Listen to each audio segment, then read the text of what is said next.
sudah pergi ke dokter sana, dokter sini nggak sembuh-sembuh, tapi dengan berkat orang-orang soleh ini katanya, padahal orang toleh itu, ya, tapi dia sembuh. Akhirnya dicari ketemu.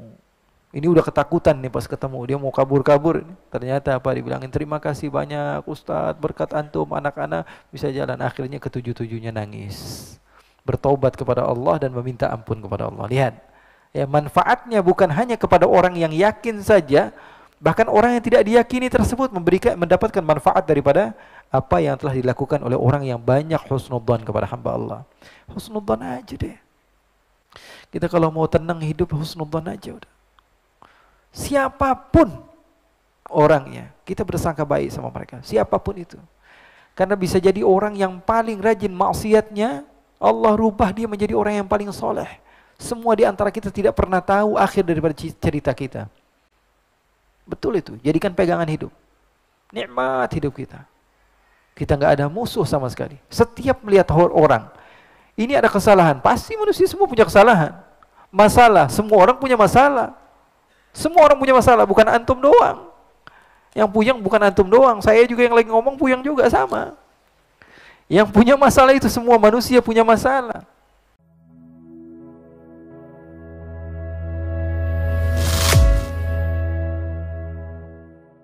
Bukti nyata, sekarang ada seorang nabi yang termasuk ulul azmi, nabi yang mulia, Nabi Ibrahim alaihissalatu wassalam. Nabi yang mulia, Nabi yang agung, bapaknya para anbiya. Dan Nabi Zakaria, bagaimana kisah mereka ketika mereka sudah sepuh. Artinya apa? Keimanan mereka semakin hari semakin bertambah, Nabi itu.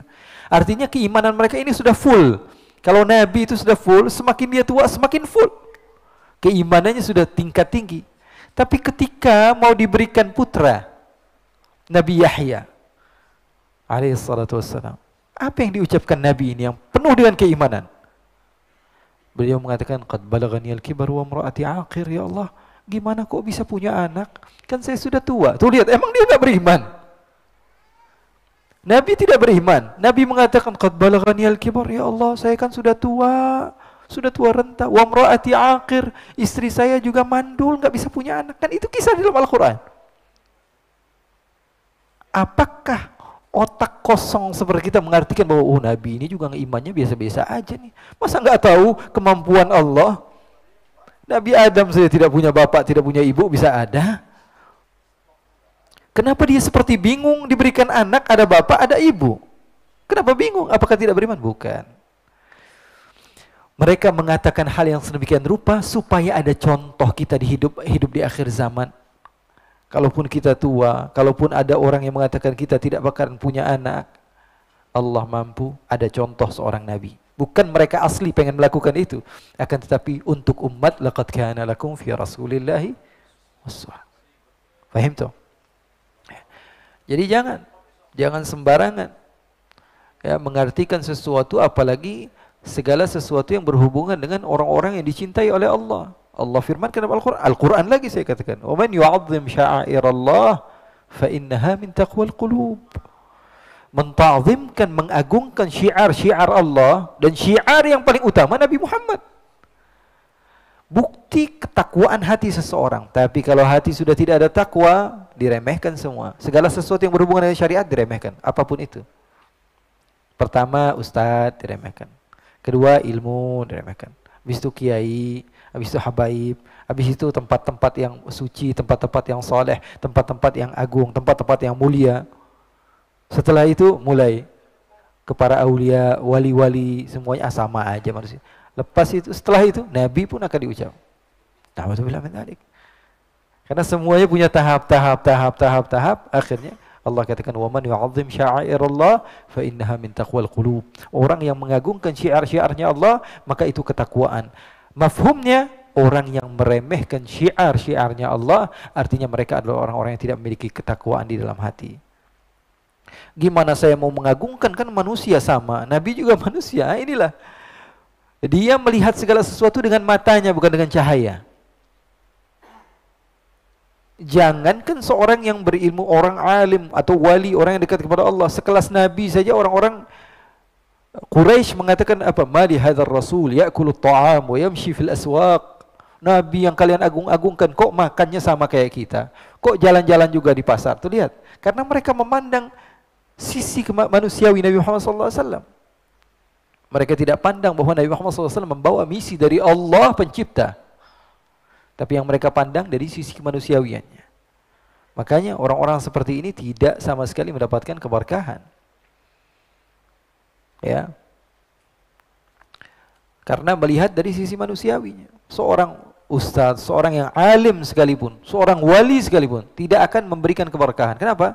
Kepada muridnya, kepada keluarganya. Kenapa? Karena sebagian orang melihat dari sisi manusia, oh sama aja sama kita, apa bedanya? Enggak bakal dapat berkah. Makanya orang alim itu bisa ngajak orang lain menjadi orang soleh, tapi orang di rumahnya susah dia. Kenapa? Karena tahu ngelihat makannya, ngelihat minumnya, ngelihat ngoroknya, ya. Susah.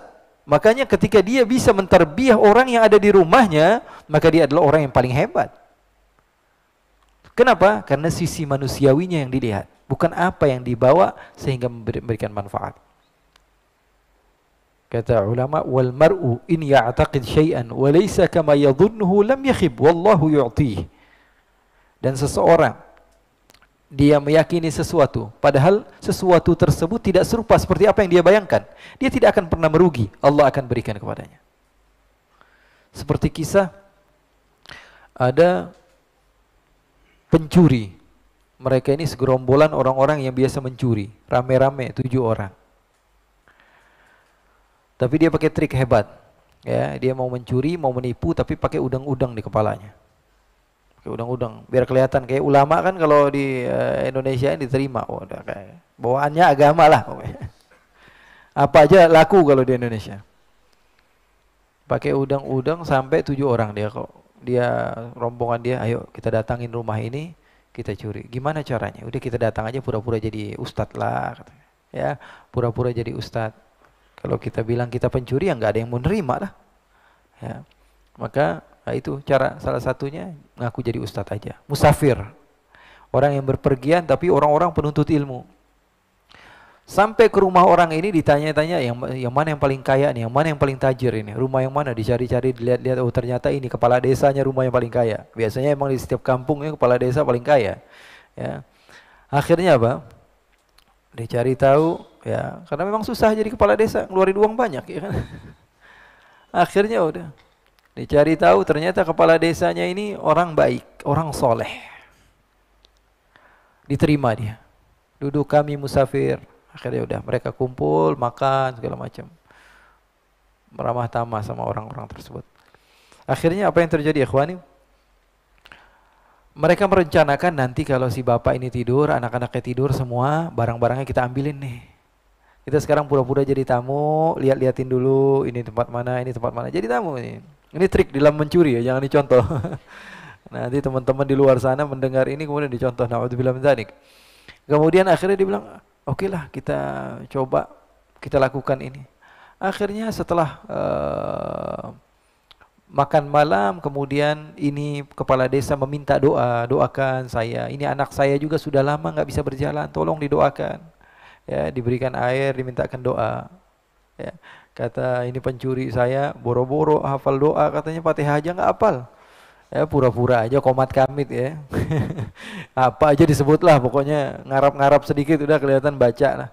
Nggak ketahuan juga. Ya sama-sama bodoh ya. Kepala desanya juga nggak tahu agama, dia nggak tahu agama, akhirnya udah pura-pura aja ngomong apa kek, kelihatannya baca Quran. Kayak orang nggak paham bahasa Arab. Padahal orang Arab lagi ngomel-ngomel, dia mah amin aja, amin. Ya. Akhirnya sudah dibacakan pura-pura, kemudian dikasihkan air tersebut, tidurlah keluarga ini. Setelah itu, setelah malam tiba semuanya tertidur, ini mulai kerja. Diambil semua barang-barang, dia udah tahu karena diberitahu oleh orang rumah tersebut. Dicari barang, semuanya diambil, akhirnya mereka pergi. Ya, mereka pergi. Setelah mereka pergi beberapa hari tidak berjumpa dengan kepala desa ini. Kepala desa ini justru malah senang. Kenapa? Karena anaknya bisa berjalan. Berkat dia husnudzan. Akhirnya dicari tahu ini mana ini orang-orang ustadz tadi. Dia udah nggak mikir lagi, barangnya hilang bodo amat. Ini mahal ini, anak saya bisa jalan lagi. Sudah doa kemana-mana, sudah pergi ke dokter sana, dokter sini nggak sembuh-sembuh. Tapi dengan berkat orang-orang soleh ini katanya. Padahal orang toleh itu, ya. Tapi dia sembuh. Akhirnya dicari ketemu.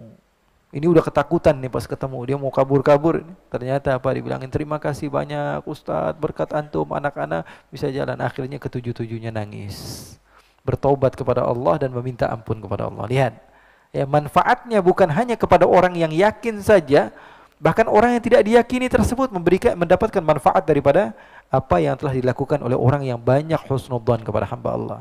Husnudzan aja deh. Kita kalau mau tenang hidup husnudzan aja udah. Siapapun orangnya, kita bersangka baik sama mereka. Siapapun itu. Karena bisa jadi orang yang paling rajin maksiatnya, Allah rubah dia menjadi orang yang paling soleh. Semua di antara kita tidak pernah tahu akhir daripada cerita kita. Betul itu, jadikan pegangan hidup. Nikmat hidup kita. Kita nggak ada musuh sama sekali. Setiap melihat orang, ini ada kesalahan. Pasti manusia semua punya kesalahan. Masalah, semua orang punya masalah. Semua orang punya masalah, bukan antum doang. Yang puyeng bukan antum doang, saya juga yang lagi ngomong puyeng juga sama. Yang punya masalah itu semua manusia punya masalah.